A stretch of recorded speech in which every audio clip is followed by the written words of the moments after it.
أهلا وسهلا بكم في قناة كل يوم سر. معكم أختكم توتا. اليوم سأريكم طريقة إيجاد فيديوهات أي قناة تتصفحون فيديوهاتها الآن، سواء كنتم مشتركين بها أو لم تكونوا مشتركين، أو شاهدتموها بالصدفة.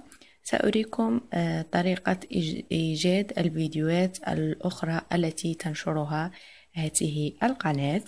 وسببي لوضع هذا الفيديو أنني وجدت تعليق من إحدى الأخوات تقول لي كيف أجد فيديوهات قناتك الأخرى.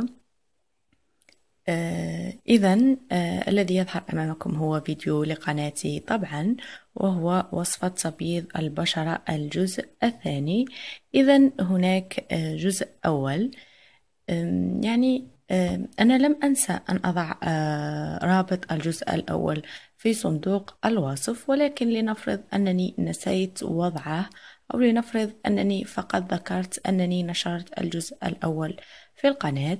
لذلك كيف ستجدون الفيديو الآخر؟ أنا أعلم أن هذا الأمر بديهي بالنسبة لأناس آخرين، كذلك أنا أعلم أنه يوجد أناس لا يعلمون خبايا اليوتيوب. لذلك أنا فقط أريد أن أريهم الطريقة، وذلك لتسهيل الأمور عليهم. إذن هذا هو الفيديو، هذا عنوان الفيديو، هذا هو اسم القناة. بالنسبة للزر الذي يظهر هنا إعدادات القناة، أنتم لن تجدوا هنا إعدادات القناة، وإنما ستجدون زر اشترك. لأنني مالكة كل يوم سر، أجد هنا إعدادات القناة. لذلك فقط كل ما عليكم فعله هو الضغط على اسم القناة الذي يظهر ها هنا. ستنتقلون طبعا إلى القناة أو الصفحة الرئيسية للقناة. هذا هو غلاف قناتي. إذن ستجدون الصفحة الرئيسية، مقاطع الفيديو، قوائم التشغيل، القنوات، ومناقشة وحول. سأترك فيديو آخر حول هذا الزر هنا الذي مكتوب أمامه حول. إذن الآن سوف نذهب إلى مقاطع الفيديو، نضغط عليها. بالنسبة للذين يتصفحون اليوتيوب بلغات أخرى ستجدونها بنفس الترتيب. إذن ترتيبها هو الثاني، ولكن من الجهة الأخرى. إذن ها هنا تظهر لدي جميع الفيديوهات التي قمت بنشرها في قناتي، والتي هي على ما أظن حوالي 77 فيديو. أتمنى أن تشاهدوها إذ كنتم تريدون. ستجدون إذا كانت هناك الكثير من الفيديوهات، ستجدون هذا الزر الذي هو تحميل المزيد. نضغط عليه لإظهار بقية الفيديوهات،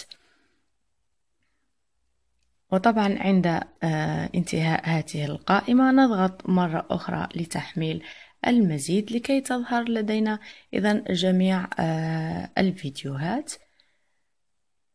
ها هنا فيديوهات قناتي. إذن هذا هو الجزء الأول للوصفة، وهذا هو الجزء الثاني. أنا وضعت هذا في جزئين، كما أنني استخدمت زيت الليمون في هذين الفيديوهين. وهذه هي طريقة صنع زيت الليمون في البيت. تقريبا فيديوهات قناتي متسلسلة، وهي طريقة العديد من القنوات الأخرى، لأن لكي يكون المحتوى جيد يجب أن يكون الشرح وافي وكافي. بالنسبة أيضا لصناعة البساط وما إلى غير ذلك، أيضا وضعت عدة فيديوهات. هنا يظهر لديكم فيديو وهنا فيديو، طرق متعددة لصناعة البساط.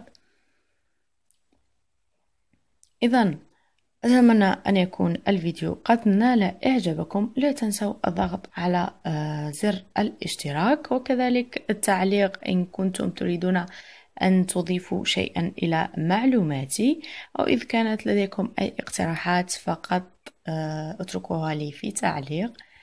شكرا للمشاهدة، إلى فيديو آخر إن شاء الله.